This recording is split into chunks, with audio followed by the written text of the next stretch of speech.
hi guys good morning নমস্কাৰ মই ইলাবৰাহে আপোনালোকৰ ওচৰত অন্য এটা ভিডিঅ' লৈ আহিলোঁ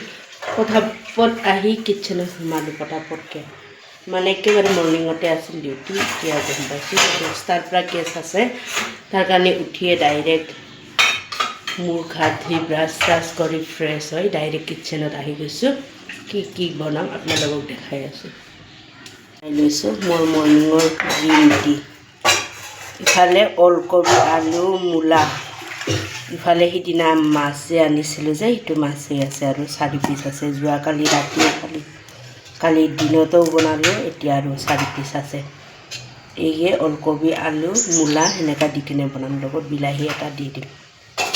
চাই থাকিব হালধি দি কিনে মাছখিনি ধুনীয়াকৈ ফ্ৰাই কৰি ল'ম তেলত মই হালধি দি দিছোঁ বেছি ইমান ফ্ৰাই নকৰোঁ কচ মাছ হয় যিমান ফ্ৰাই কৰিব ইমানেই তেল ওলাব কম পৰিমাণে তেল দিছোঁ ইফালে মাছৰ তেলতে দি দিছোঁ মই অকণমান পাঁচফোৰণ কেঁচা জলকীয়া কেইটামান ফালি লগত মিডিয়াম চাইজত পিঁয়াজ এটা দি দিছোঁ ধুনীয়াকৈ পিঁয়াজখিনি গল্ডেন কালাৰ হ'ল ওলকবি আলু বিলাহী মূলা কাটি ৰখাটো দি দিলোঁ সোৱাদ অনুসৰি নিমখ কালাৰৰ কাৰণে ৰংগুলি দি দিলোঁ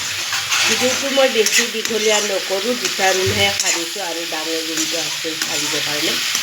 মই এতিয়া আঞ্জাখিনি বহাই ঘৰখিনি ঝাৰু মাৰিলোঁ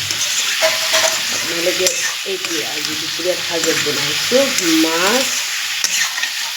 লগত ওলকবি আলু বিলাহী মূলা বেছি দীঘলীয়া নকৰোঁ আৰু ভিডিঅ'টো আজি এতিয়া ৰাতিপুৱাই আৰু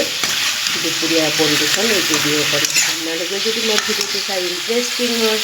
লাইক কৰিব কমেণ্ট কৰিব শ্বেয়াৰ কৰিব বাই